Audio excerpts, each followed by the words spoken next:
How's it going, everybody? Welcome to another edition of the Dudes and Belts Wrestling Chatcast here on Twitch. I am your host, Johnny Deathrop, and we got a fantastic show lined up for you guys today. Before we get into the meat and potatoes of the show, let's introduce our panel for tonight. On the left, we have the one that lives way up there on the east coast of Maine, the inventor of the Lighthouse grading system, the one and only Coastal Crusader. Greetings and salutations, everyone, and a happy Sunday to everybody out there in Chatcast land. We got some stuff to talk about. It was an interesting week in the wrestling world, and we're going to hit some high points here, I think. And on the right, we have our resident asshole himself, the one and only Marky Pins. What's good, everybody? We coming to the end of spooky season here. Halloween is tomorrow. Hope you got your costumes ready. Get your pillowcases ready for your candy. Go up, say trick or treat.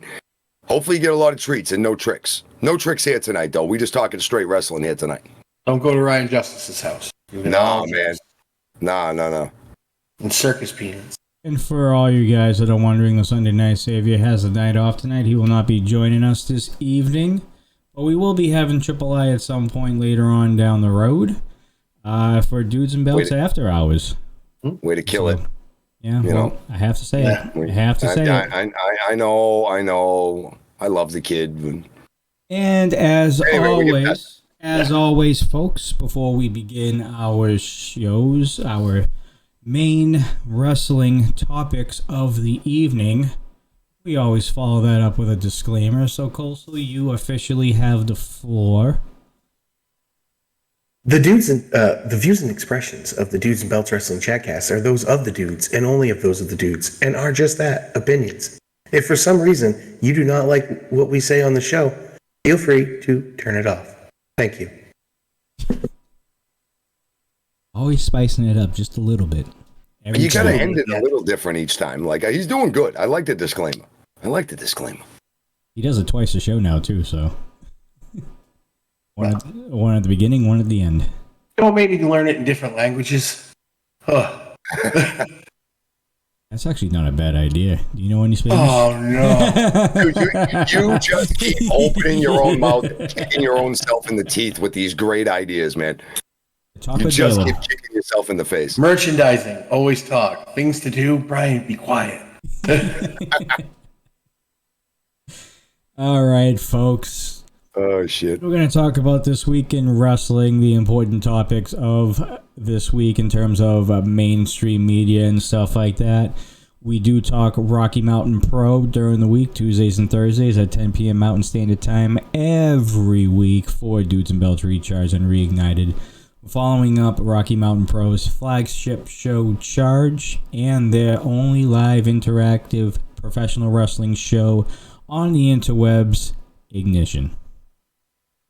So, I think we got that all out of the way. Coastal, son. Yeah. What would you like to talk about this week? I think I would like to talk about one honorary Uce. Oh, the Uce. Sami Zayn. My favorite member of the Bloodline. I think we need to acknowledge the wonderful job Sami Zayn has done over the last 4 or 5 months of being first the comedy of the Bloodline and now being a very contributing member and somebody I look forward to seeing every Friday night on Smackdown. This Friday night was no different, but a little special because we learned a new term. Maki, are you feeling Ucey today? Oh, tonight I am feeling really, really Ucey tonight. That was gold. The crowd was chanting, and they had to cut the cameras away. All the guys started laughing in the ring. Look, this has become, like Coastal said, the beginning of this was more of like a joke and a comedy. What's Sami Zayn doing with these guys? But he's adding, in my opinion, he's adding so much depth to this group. Look, we see these guys. At first, it was just the Usos and Roman, with Paul Heyman, of course, naturally. Then they add, Solo comes in, and now with Sami, this whole thing, if you just have the Samoan guys, it's a very just walk in, beat them up, kick their ass kind of style, where it's very one-dimensional, in my personal opinion. It's very one-dimensional. They're always mean, they're always angry, and they're just always going to come in and get it done. And if you don't believe them, Paul Heyman and Roman Reigns will tell you why. Okay, Sami Zayn has eventually, yes, you could put the titles on those guys. Yes, they can hold it for a long time, but how long does that last? Whoever came up with this Sami Zayn idea to come in and have him be the honorary Uce and do everything he can to work his way up the Uso ladder has made him the Uciest of Usos, in my personal opinion. He has the crowd in their hand. He has the people focusing much more on the idea of the bloodline and not just, oh my God, they have almost all the titles, which started getting a little sour with a lot of people, I think. The gimmick is great. I love the idea. But Sami is bringing a depth that I don't think that they had. Do you think, either of you guys think that there would have been some other story that could have come out of this? Like, how else do you get maybe the Usos, like Jimmy and Jay, feuding against each other? Like, is there any other way that happens? Like, does Solo come in? Like, let's pretend Sami Zayn's not even in this equation real quick. Does this stay as just these guys, or is there some other element that could spice this up? So I have a few different booking options for that.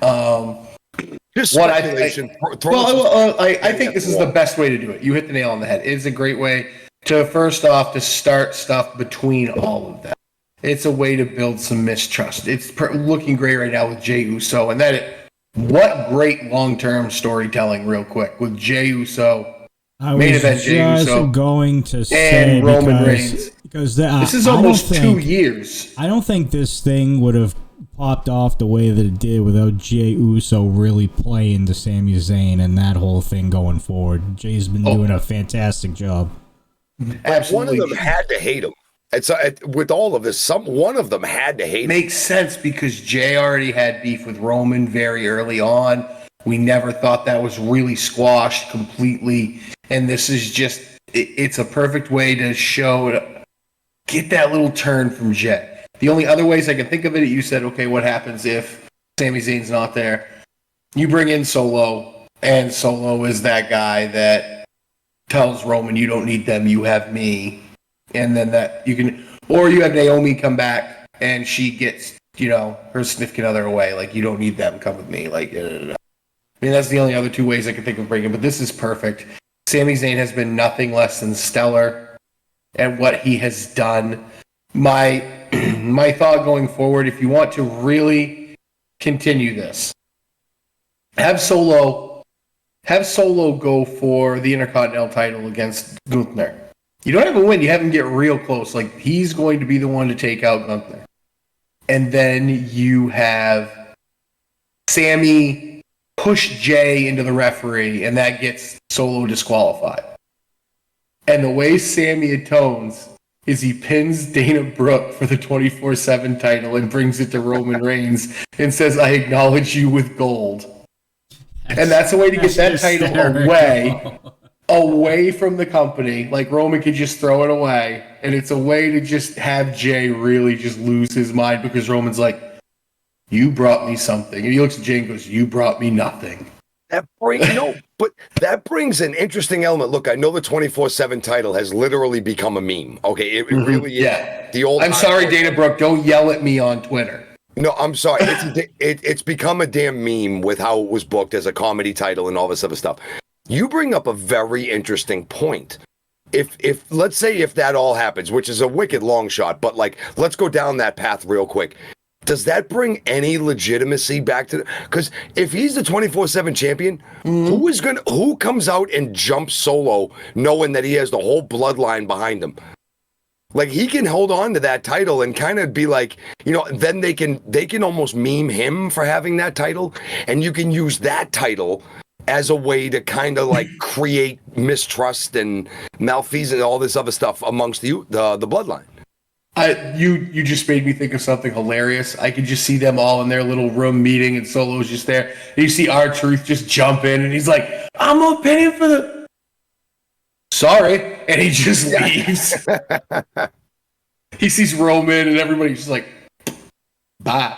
I'm in the wrong room. Jimmy told me it was room 305. I didn't mean to come to 205. My fault. I'm sorry. Yeah, He I'm starts looking for yelling the at little- 205 live room. He walks out yelling at little Jimmy in the hallway. But I like, yes, you could give it. And then another. Oh, this would be hilarious if you just want to get a really funny thing with the 24/7 title, and you want to keep it as irrelevant. Have Sami win it, but then just have him lay down and put Roman's foot on his chest, and then Roman pins him, and then Roman is the 24/7 champion too. What about Paul Heyman? Oh. I had to say it. Dude. That would be so fun. Because it would drive Jimmy insane. Because now Paul has a belt too. And with all the foolishness that Sami Zayn has brought, and that's been kind of like 90% of the fact that, he's not. And Jay hates it. He hates it. He hates the whole bit of it. And now if that title comes in, it could be somebody else for him to be like, not take seriously anymore. Because you're taking Paul Heyman seriously. You have to take him seriously. But if Paul Heyman is your 24/7 champion, could that be something? Like, I know we're going down this weird rabbit hole of something that would never happen, of like getting this in there, but there's so many different ways. But the idea that they went the comedy route of Sami Zayn trying to like really become an Uce, an honorary Uce, or a real Uce. But it's not cheesy. You believe Sami really wants this. He's done do. it so well that you really think this is what Sami Zayn wants in his life, is to just be an Uce. Right. You could see him and you could sit back and think about it like, okay, wait, this is probably one of, if not the most powerful group in WWE right now. They have all the gold. Well, the majority of the gold around 3 different people's waists. If Solo gets his own title, that only adds to the prestige of the bloodline. Here's Sami. You thinking to yourself, well, this guy's always been kind of, he's had his own way about things. He's a very good wrestler. It would make sense if he aligned himself with a group that is this powerful and with a manager that is that respected or feared, depending on how you look at it, in Paul Heyman. So it would make sense if you're looking at it from one side that he would align himself. But if you look at it from the other side, you can look at it and say it's all comedy. He's there to break it up. Either way, you know what you're going to do? You're going to watch it next week. You're going to watch it and find out what the guy does, because he's entertaining as hell. And I'm telling you, Roman's promo skills getting better and better, and everybody just being elevated by all of this in the bloodline. The story has... The whole situation with Sami and the whole bloodline has enormous potential to keep going for a while here. Even after this whole thing with Jay, I do think it's going to lead in to problems with him and Jimmy defending the Undisputed Tag Team Championships at some point. They're going to lose them. I think Sami costs them. He's going to end up being the vessel, one way or the other, either directly or indirectly. Either he distracts a referee at some point, or he accidentally does just get pissed off with Jay finally, even though everything has been to the contrary of that. Him trying to make peace, because Roman said he wanted peace. So Sami's trying to make peace, but I think indirectly or directly, Sami is that vessel that causes them to lose the title and is the beginning of the crumbling of the bricks that does make up the wall that is the bloodline. I am very curious to see what the overall ratings is for those segments every week. Dude, it's too good. It's amazing. Like, It's and too what good. and you know what else it is? It's what Sami brings that Roman doesn't have. Because Roman can't be that comedy guy. We know that he's not. His promo skills have gotten 100 times better. Yes. Than the old suffer and succotash Roman Reigns. But he can't make a joke. You don't think it's funny because you're like, he should joke. That is what Sami Zayn brings. And I really think people enjoy it because it is so different than... Because we all have heard Paul Heyman talk for 15 years straight now. We don't care about what he screams anymore. This is different because it's somebody else talking, and Paul Heyman's reactions are the best. They're gold. His facial... It's no knock on Paul Heyman, though. It's not. No, it's not. It's just... We need to miss it. Yeah. Like, sometimes in life, you inundate yourself with something so much that you get to a point where it doesn't hit with that same like pop or luster, or it doesn't shine that brightly anymore because you've been doing it or using it, whatever it might be in your own life. Paul Heyman has been one of the best manager mouthpiece characters non-wrestling characters on WWE TV for years and years and years, and we know how good he is. He needs to be quiet for a while so that when he does speak next time, it does carry that enormous weight that we've always heard it carry when he spoke. I'm sorry to interrupt. We just got 5 gifted subs for My Love Pro Wrestling 1, 2, 3, 4. Thank you. Thank you. Captain Pew Pew. We love pro wrestling too. Captain Pew Pew. Let's go read down our favorite pastime of Twitch here, the Twitch names. Let's go. The last one is good. Oh, the last one is money. Absolutely. XX Cheesy Taco XX. Captain Pew Pew. Easy Gordita. Steven 919. The Squid Gang MPG. And Tablazy. Very good. Mr. Pro Wrestling, I love pro wrestling. Thank you very much for the 5 bomb. We really, really appreciate that. You get it. Thank you for the 5 gifted subs. I love pro wrestling. Greatly appreciate you. Mark, you know what I love about the way Paul Heyman is doing this, though? Think about it. For 2 years now, Paul Heyman really hasn't done that screaming bit that much. And it's because he's afraid of Roman Reigns. He's always cowered every time Roman, and that's something we never saw with him with Brock. It enhances Roman's character, and it's something different. We'd always seen Paul Heyman as invincible because Brock was there and no one could hurt him. But now he is scared of something, and it's somebody that he is either working with because he's terrified, or, I mean, it just does so many good things for Roman's character. It really does. I don't know if Roman is this, excuse me, what's the right word here?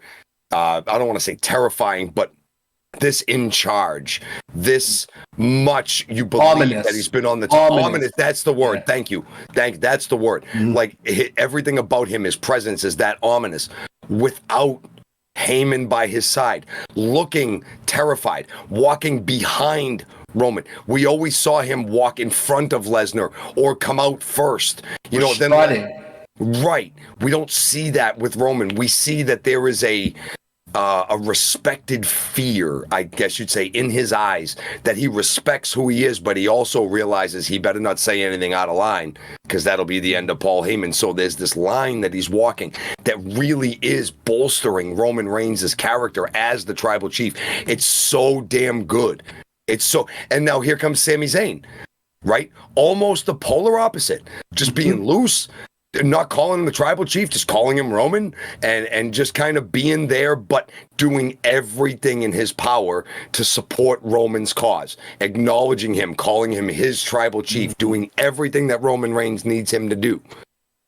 And it's this counterbalancing of each other that's allowing everything else to progress forward. The feud with Jay, Solo kind of being on the outside a little bit, looking in, kind of like, which cousin do I follow? Do I go with Jimmy and accept it? Do I go with Jay and hate him? Or do I go with Roman and say, look, we all just need to cool off here. We're all blood. We're all this.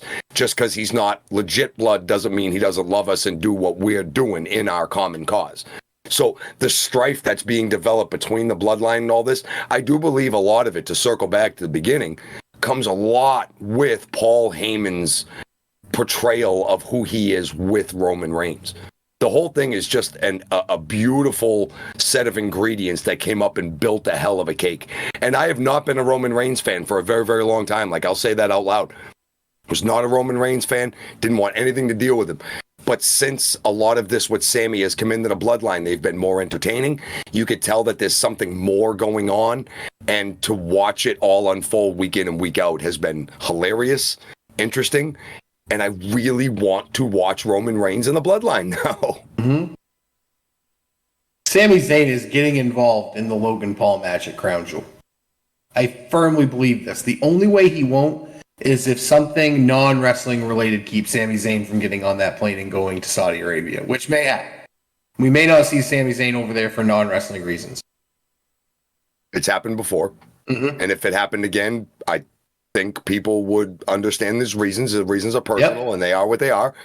I do think it would add with the Logan Paul situation. I'm not a huge fan of it. I'm very curious to see how they're going to deal with it.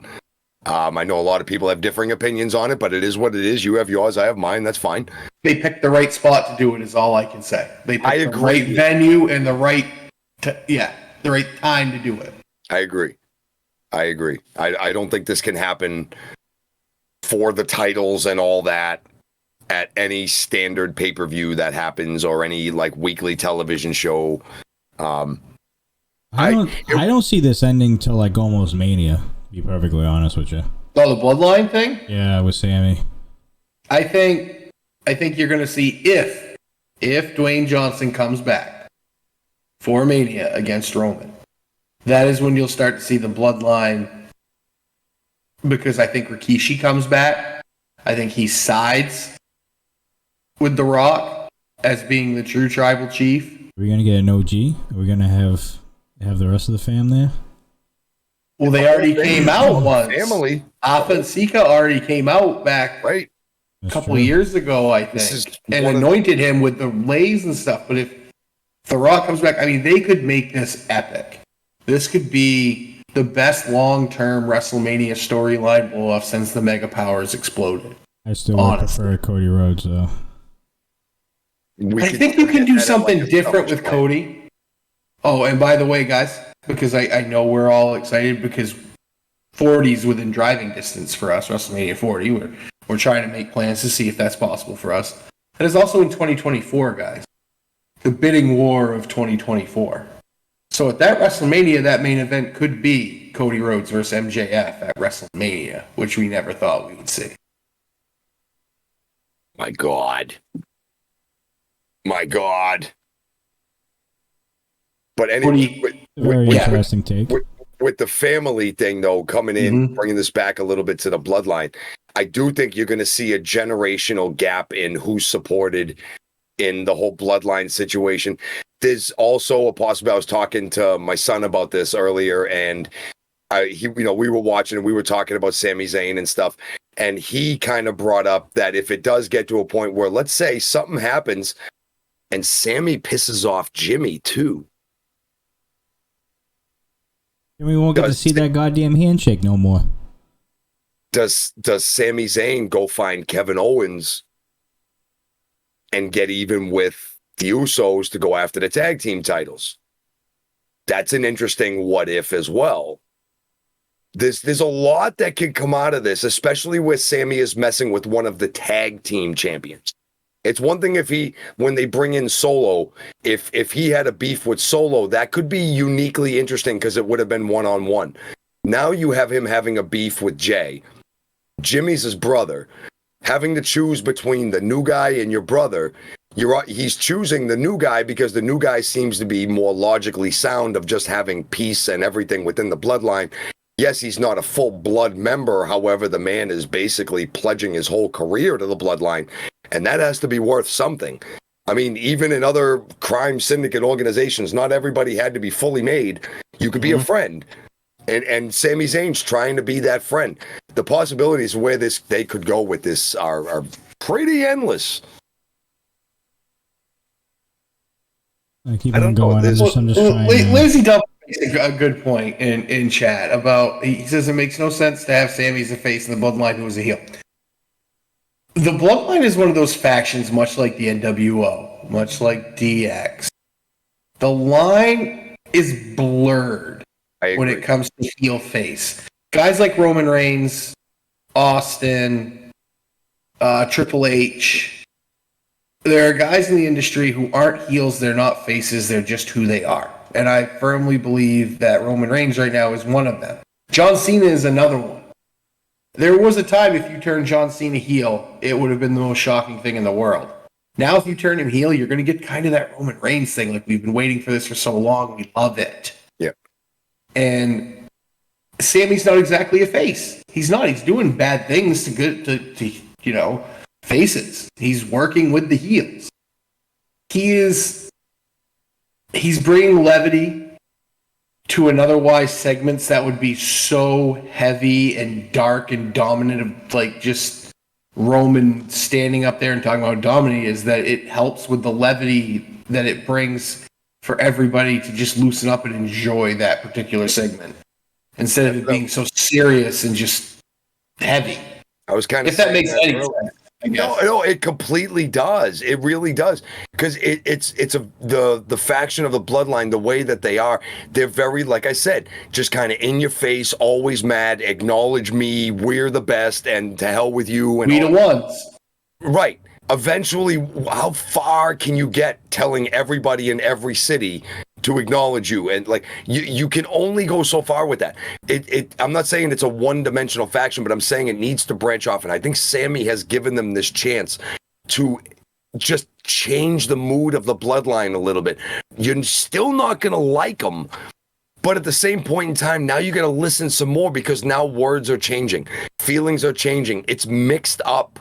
The alliances in it, it's mixing up a lot in the Bloodline that's keeping it relevant, instead of just, oh my God, they still have the titles. You don't care what they say. Oh my God, they still have the titles. Now you have Sami, you have Solo. There's so many egos, so many different levels of superstar in the ring. And then you have Paul Heyman. There's so much going on in the ring that it's a must-see segment now. Before, it was cool when they were coming up and they were that dark and that bad, and you could tell how much of badasses they were, and they went out and all they did was just win by however they had to. They did whatever they had to do. Sami is bringing this extra element of like unpredictability that's making it fresh again. You're not getting worn out seeing the same thing over and over. Now Sami's out there. What's he going to do tonight? Yeah, he's the wild card.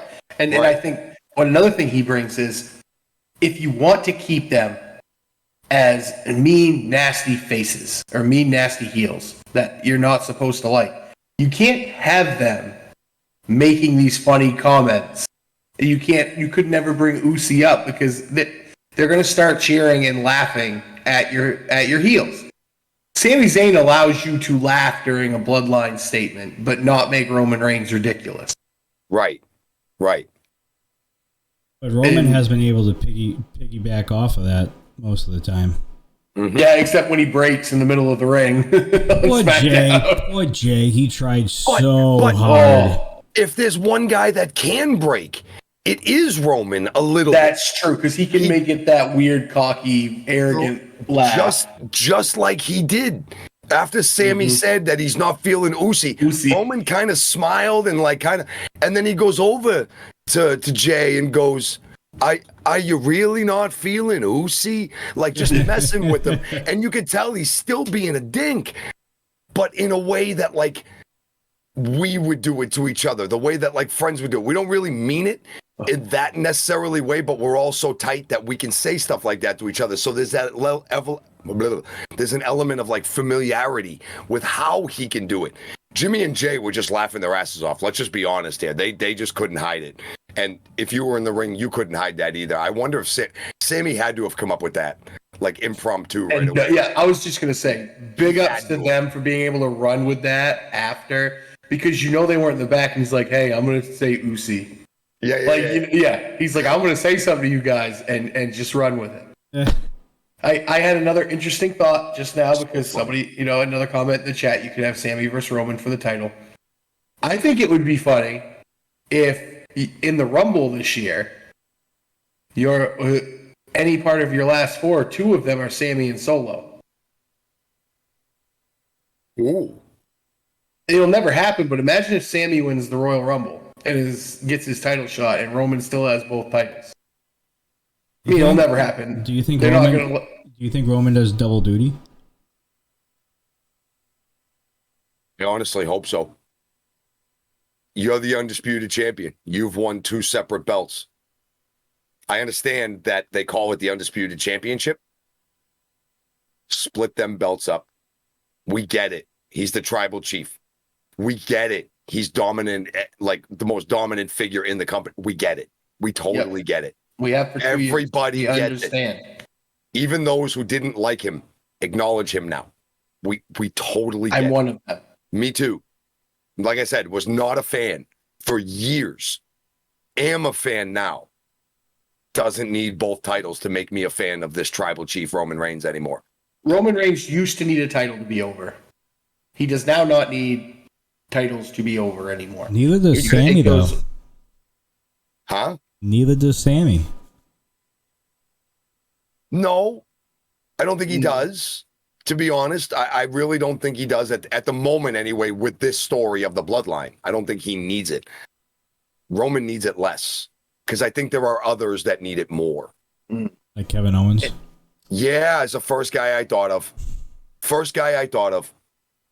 Maybe Drew McIntyre, so we can actually have a run, like a legit run. I think, you know what? I think Drew gets the case. I think Drew's a Money in the Bank winner. I don't think he's a multiple-time Royal Rumble winner. He's a big dude, and I understand those guys do win Rumbles, but not when they're that big, win multiple ones. Think about it. Who was the last really giant guy you saw win multiple Rumbles? Multiple Rumbles? Yeah. But you think guys like Shawn Michaels, Austin, Cena, Randy Orton, these guys win multiple Rumbles because they can go long times. It's believable. Like, I would believe McIntyre with the briefcase for a very long time. You got to get up Austin Theory first. I have 3 picks for the Rumble this year. I won't say my lock. My overwhelming favorite to win the Rumble this year is Cody Rhodes when he comes back. That one makes the most sense. My dark horse pick to win the Rumble this year is Kevin Owens. Rock. Oh, thank God. Nope, Kevin Owens. And if it happened, it would skyrocket him, and it's a way to break up the bloodline, and it would be amazing. But it won't happen as Solo. Solo wins the Rumble. That would be incredible. That's a good one in chat. Karrion Kross would make a great champion. He would. Yes, he would. We need some more out of him, though. He needs to be around a little more. He needs to keep winning. I know he's got the look. He's got the style. He's got all of it. I just need to see more of Karrion. Not the girl. She's great, too, but she's not. I want to see Karrion. She makes the character, though. I know. I've seen Karrion in a lot of regular matches. I want to see him in a cell. I want to see him in a street fight. I want to see him in one of those, not film matches, not at all. One of those production style matches, though. You know, backstage fighting, brawling through the crowds. You go out in the concourse, you come back. You know, there's scenes to that match. I want to see if he can do that. I want to see. I think he can. Something like that. I think he can too. But I think they have plans for him. I think right now they're booking themselves out of the previous booking that was happening from before. I think they have to wrap up a whole bunch of. Well, they got to make him look strong again and not a joke. Right. They have to finish up a whole bunch of other storylines, and I do think that Triple H and the creative team are going to have a lot of plans for Karrion Kross. Mm-hmm. Maybe come like SummerSlam next year, going into Mania in 2024. I do think Karrion Kross is going to end up being a force. I think you're going to see guys like Kevin Owens, like Karrion Kross, Drew McIntyre, like briefcase, or even like IC champion for like 8 months as long as he wants to, like stuff like that. Well, I think we're going to get back to some of these guys that were this close, but then when things happened a couple years ago, everything changed real quick. And they went down other pathways with other people. I do think there's going to be some stories coming back. I do think Karrion is going to get that push to the moon, Lucas. I saw your comment. I do think it's coming, but I think there's a lot of other stuff they have to wrap up first before that can be the feature. But for now, keep giving me Karrion Kross in like quick matches where he comes out and win. Then give me a good match next week where he goes 15 minutes with somebody and he shows his grit and his determination. Like, keep building him that slow build. That match he had with McIntyre was great. It was. The slow build is the way to build these guys back up when people are like, oh, they're just going to throw a title shot at them. No, we're not seeing that anymore, and that's good. Comment in chat about Braun Breaker getting called up before the Rumble. I think he gets called up at the Rumble. I think he's one of your surprise entrants. A Rumble debut, I think, would be perfect for him right now. Yep. Get him in there, let him eliminate 5-6 people. Yep. Have him go, you know what? You couldn't do it with Keith Lee. Do it with Braun Breaker. Have him get in there one-on-one with Brock for a minute. In the Rumble. Done seeing Brock Lesnar in the Royal Rumble. Yeah, but how does he pop? Cowboy Brock? You don't know what Cowboy Brock can do in the Rumble. I know what Cowboy Brock can do. How do you do better than eliminating the first 15 people in the Royal Rumble in 2020? You go 16. Do you top that? Because I know this won't happen, but Brock is at the point in his career he needs to start helping to put over guys like Braun Breaker. That's a good point. He's probably going to do it with Lashley. Yep, and that's another thing. I am so happy to see this Brock Lesnar again. This is the Brock Lesnar we got when he first came back and was feuding with Taker and Cena and was that unstoppable just monster. But he wasn't just... I don't know. There was a long time I was really soured on Brock, and I felt like he did not want to be there. Because I don't think he did. I don't think he liked the way anything went. I think he's enjoying wrestling again now. And I think he was before the pandemic, too, because he was helping to put over, Rollins. He put over McIntyre. I think all of the repeated stuff and not having the title on TV actually bothered him. And I think that was more Vince than anybody, not wanting to show Brock every single week. I don't think it was Brock. I really don't. He was right about that. Yeah. You don't want to put Brock Lesnar on TV when he's the biggest monster coming out. You don't want to do that. But you also don't need to put the title on him to legitimize who he is either. We know who he is. Like right now, we know who Roman Reigns is. To me, it's a very similar situation, except Roman Reigns is on TV every week. So you got to look at him and be like, all right, well, at least we're seeing the title every week. But I think it was a mistake to put the title on him and see it 6 times in a year. That was dumb. I think it hurt him too, honestly. I mean, I don't know him from a hole in the ground, obviously, but he seems to me like a very prideful man. And you can't tell me if you have pride like that and you're the face and you're the champion of a company. When you're hearing people online and, people like us saying how you're destroying the title and it means nothing now because you're never on TV, like, you can't tell me that didn't get to Brock a little bit and sour him on the whole business for a while. I think it did. It had to. It had to. But I'm just glad he's back and doing what he can. I think Survivor Series and the Rumble are the 2 biggest events that WWE has had a chance to do in the last 15 years. This is really where Triple H is going to build a good foundation for Mania coming up. And this is where he can put the building blocks in place for the next 18 months to put this whole is the company floundering thing to rest. Because they're not, in my opinion. And that is just my opinion. All right. You think that's it, boys? You going for about 45 minutes almost? I got a sneeze coming and it won't go away. I hate that. We'll take your time. No, it's good. No, well, you know what? No, and another thing, point in chat. Roman's not on every week. He's not on Mondays. And just some inside baseball I've read, that pisses USA Network off a lot. Oh, yeah, we've all seen that. They want a title back on their show, which, I mean, to a certain extent, does the TV network get to tell the show what they do with the show? Ask Kofi Kingston. It's true. Yeah. Ask Kofi Kingston. You're absolutely right, ESG. They do need the title. I agree. Split these titles It's up. Your flagship show. There should be a title on it. I agree. It's either that or you have Roman work both Monday and Friday. He already wants a lighter schedule. That's the only way that both parties are going to be happy. So you either got to pick one or the other. And if you're not willing to put in the extra hours to go work Mondays and Fridays, then we need one of those back. And this is how we're going to do it. But at this point, how do you realistically get a belt off him? Triple H. There is still a Money in the Bank briefcase still out there. Still out there. Yeah, but if you cash in on him, do you have to declare which belt it's for? Right. That opens up a whole other can of worms. I think They're going to have to utilize that at some point. I got it.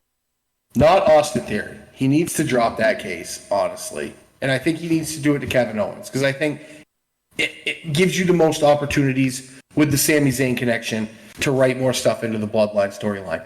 But Kevin Owens needs to not surprise cash in. He said he needs to say he wants his Universal title back, and he's going to bring it to Raw, where he is, and he's going to challenge for just that belt in a ladder match. I think we know Kevin Owens loves ladders. It's not a Roman Reigns forte. Owens Because you'd be able to be like Sammy's like, I've had ladder matches against him. I can help you, my tribal chief. I can do this. And then if you want to have Sammy turn, have him turn. If not, have him help Roman. I don't care. It makes the most sense. I kind of feel bad for Austin Theory because that dude is paying for the sins of every Vince McMahon NXT mess up that ever happened. And Triple H is just saying, a long list. Austin, go out there and just lay down, bud. I think it's a WWE title that's exclusive to Raw, or supposed to be, because I believe the Universal is blue, so that would be on SmackDown, unless they decide to change the strap. No, but there's a red one too. Or hey, you know what? Somewhere I there's a buy a red Universal title. Bring back that nice, big, beautiful gold belt that's behind. Oh, Johnny. that one over there. That's That what thing? That's what I would do. That's what I would do. That's what they need to do. That's what And they then need how to do. great would Roman Reigns look with the big winged eagle belt instead of the square WWE, the winged eagle belt? Oh, my favorite belt. Oh, you hit me right in the feels with that one, dude. You hit me right in the feels with that. All right. Well, why don't we wrap up this portion right here of our show? Pretty good conversation, I do say so myself. We greatly appreciate everybody watching right now. And as always, Postal with a disclaimer. The views and expressions previously heard on the Dudes and Belts Wrestling Chatcast are of those of the dudes, and only of the dudes. If you were offended or feel any of this was uncalled for, just don't listen. Thanks. Bravo, good sir, as always. For myself, Johnny Deathdrop, Colsa Crusader on the left, Marky Pins on the right. Thank you so much for listening to us. We will see you guys on the next one. As always, stay safe, stay classy. We'll see you on the next one.